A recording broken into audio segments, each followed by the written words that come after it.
아니나 다를까 바틀비는 쫓겨나게 됩니다. 근데 이 사람을 어디로 쫓아내냔 말이죠. 불황자 수용소에 보낸다?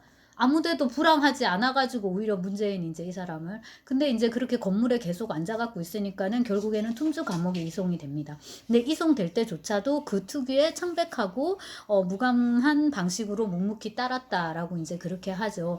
근데 이 변호사도 되게 재미가 있는 게 사실상 지금 바틀비랑 자기는 아무런 상관이 없는 거잖아요. 근데 두 번을 방문을 하더라고요. 먼저 이제 1번을 방문을 해서는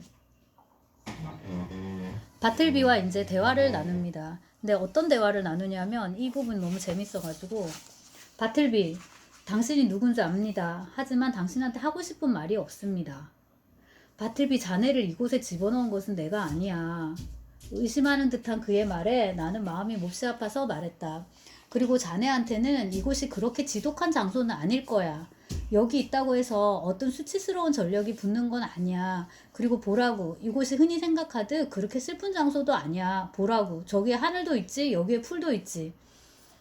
여기가 어딘지는 저도 알고 있어요. 이제 이렇게 말을 하고 이 변호사 딴에는 그 사식업자한테 돈푼을 조금 찔러줍니다. 그래서 이게 19세기 중반이잖아요, 여러분. 미국에서도 이런 식의 이제 뇌물이 그때 이렇게 그거를 좀 짐작을 하게 되고요.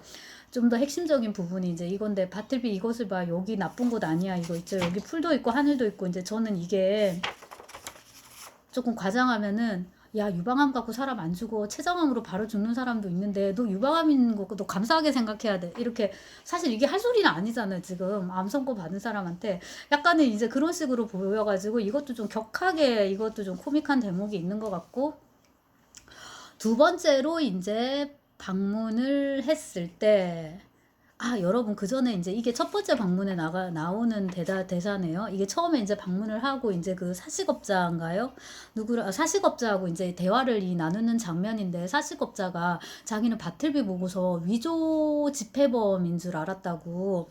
그래서 제가 좀 읽어드리면, 이것도 위조자 양반들은 늘 창백하고 품위 있어 보이잖아요. 그러면서 먼로 에드워즈라는 사람을 아냐라고 하는데, 이제 이 사람이 이제 미국의 이런 노예 밀매업자의 이런 그 미패범이었나 보더라고요. 그러면서 그 사람은 싱싱해서 폐병으로 죽었어요. 그런데 몰로를 모르십니까? 뭐 이런 식으로 얘기를 해요. 근데 여기서는 위패범이라고 얘기를 했는데, 그 바틀비의 용모만 이렇게 보면은 굉장히 조용하잖아요. 굉장히 조용하고 창백하다라는 게 되게 강조가 되는데, 그 다음에 수동적인 저항, 이제 이런 표현이 딱 맞는 인물인데, 정말 그 연쇄살인범이나 조용한 사이코패스, 소시오패스를 이제 연상시키는 그런 면이 이 바틀비가 있습니다. 아무튼 요게 1번 이제 만남이고, 2번 만남을 이제 보면은 두 번째 이제 만나러 갔는데, 바틀비가 이제 워낙에 사람이 조용하고 하니까 다른 수감자들보다는 좀 많은 자유를 허용을 받아서 그 잔디밭 있는 데 있죠. 거기서 이제 좀 산책을 할 수 있는 정도의 자유는 허용이 이제 되더라고요. 근데 저기 보라고, 저기 누워 계시다고, 이제 밥도 안 먹고 이제 저렇게 있다고 해가지고 이제 갔는데 보니까는 죽었더라. 근데 거기에 바틀비가 누워있는 자세가 여러분 백쪽인데요. 무릎을 웅크리고 차가운 돌에 머리를 갖다 댄 채 뭐로 누워있었다? 요렇게 누워있는 거잖아요. 완전히 그 엄마 자궁 속에 들어있는 아이의 모습을 하고 있어서, 이 바틀비가 이제 어떠한 그 상징, 어떠한 유형인지를 이제 짐작하는데 더 이제 도움이 됩니다. 그리고 이제 그 소설의 마지막 부분인데,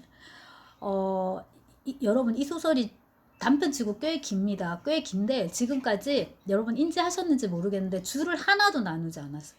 챕터 구분을 안 한 건 물론이고 줄도 하나도 나누지 않았습니다. 근데 바틀비가 죽자마자, 바틀비의 죽음이 확인되자마자 드디어 이제 줄이 나뉘어지고, 그 다음에 변호사가 지금까지 바틀비 얘기를 많이 해왔지 않습니까, 여러분? 근데 여러분은 바틀비에 대해서 뭘 아세요? 변호사가 궁금해갖고 바틀비한테 묻습니다. 자네 어디서 태어났나? 그 전에 무슨 일을 했나? 하나도 대답을 하지 않습니다. 그래서 우리가 이게 지금 번역본으로 몇십 쪽을 읽어왔는데 우리는 바틀비에 대해서 아는 게 하나도 없다. 제목에서 명시하고 있는 그거 하나예요. 월가에 이런 사무실에서 일하는 필경사다. 이거 하나 알고 필경 일을 열심히 했는데 어느 날 필경 일을 하지 않겠다고 거부해가지고 여사 이렇게 틈주 감옥에서 죽게 됐다. 요 정도밖에 우리가 모릅니다. 그러면서 이제 변호사가 바틀비에 대해서 마치 어마어마한 비밀을 털어놓듯이, 그를 둘러싼 이 온갖 수수께끼에 대한 해답을 제시하듯이 하는 이야기가 뭐냐면은 그가 내 사무실에 오기 전에 여기서 워싱턴의 배달 불능 우편물 취급소라고 데드 레터 오피스 여기서 이제 근무를 했다라고 이제 얘기를 하면서 이것이 뭔가 되게 큰 거를 우리한테 던져주는 것처럼 얘기를 해요. 죽은 사람 같은 느낌이 들지 않는가? 천성적으로 혹은 불운에 의해 창백한 절망에 빠지기 쉬운 사람을 생각해보라. 뭐 등등등 하면서 이미 사람은 죽고 없는데 그 사람의 편지를 이렇게 취급을 하는 그 일이란 막 얼마나 대단히 뭐한가라고 이제 얘기를 하는데 제가 이제 이게 현장 가밍이라면은 여러분들한테 또 질문을 하나씩 던집니다. 여러분들이 생각하기에 굉장히 버거운 직업이 뭐냐? 여러분은 물론이고 여러분 주변에 뭐 어머니나 아버지나 다른 가까운 친인척들도 좀 하지 말았으면 좋겠는 그런 직업이 뭐냐라고 물어봅니다. 그러면 어떤 분은 간병인을 얘기를 하시더라고요. 근데 지금 우리에게 제일 쓸만한, 제일 필요한 사람이 간병인인데, 다 나중에 간병인 손에서 죽어갈 건데, 이제 라든지, 그 다음에 이제 저는 그 유품 처리사라고 요즘 표현하잖아요. 스위퍼즈인가? 그 광역 사건이나 막 고독사나 이런 거에서 그 현장 같은 거 처리하시는 분들 있잖아요. 이제 그런 다양한 직업들이 있는데 우리가 그 직업에 여러 가지 은유를 갖다 붙입니다. 마치 그 수잔 손택의 유명한 저서인데 은유로서의 질병처럼 질병에 우리가 이러저러한 은유를 갖다 붙이듯이 이러한 저러한 직업에다가 은유를 갖다 붙여요. 근데 여기서 마지막에 변호사가 하는 일이 딱 그건데 이런 식의 이제 일종의 이것도 이제 우리가 천민자본주의라고 봐야 될 것 같은데 그 일이 꼭 필요한 거잖아요. 누군가는 해야 되고. 근데 거기다가 이제 그런 은유를 갖다 붙임으로 해서 이렇게 되게 부정적으로 이제 몰아가는 그런 거. 그 다음에 이제 여기서는 제가 앞서 말씀드린 그거. 마치 이 모든 것이 바틀비의 그런 성격적인 모호함, 특이함, 복잡함을 이 데드 오피스 여기서 데드 레터 오피스에서 일한 걸로 다 설명할 수 있다는 듯이 얘기해 주는 거 그게 저는 엄청나게 큰 기만이라고 이제 생각이 되고 그 다음에 이 소설에 굉장히 유명한 그 결말입니다. 이 되게 유명한 부분이 이제 이 소설의 결말인데요. 아, 바틀비어, 아, 인간이여입니다. 근데 이제 이게 바틀비는 바틀비고요. 인간이여라고 해당하는 게 휴먼이 아니라 아, 휴메니티입니다. 여러분 보이실지 모르겠어요.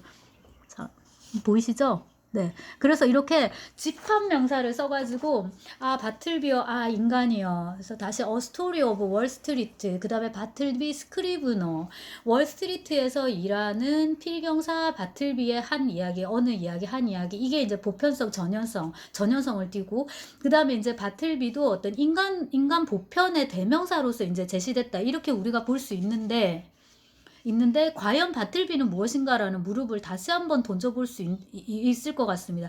근데 제목이 바틀비이지만은 소설을 다 읽고 나서도 우리는 바틀비가 누구인지 전혀 알 수 없다는 거. 근데 역설적으로 뭡니까? 변호사에 대해서는 우리가 굉장히 많은 말을 할 수 있습니다. 그래서 여러분 다시 그 소설의 맨 앞부분으로 가서 변호사가 자기를 소개하는 거를 보면 그 나는 나이가 꽤 지긋한 사람이다 하고 30년 동안 이제 일을 해왔다 이렇게 얘기를 쭉 하는 이제 그 대목 있잖아요. 보면은 나는 젊을 때부터 줄곧 편하게 사는 것이 제일이라는 확신으로 가득 찬 사람이다. 그리고 별심원단 앞에서 열변을 토하거나 대중의 갈채를 불러일으키는 일은 일절하지 않고 혼자 조용히 아늑한 사무실에 처박혀 부자들의 채권, 저당 증서, 부동산 권리 증서 등을 쌓아놓고 수지 맞는 일을 하는 그런 야심 없는 변호사 중에 한 사람이다 라고 얘기를 합니다.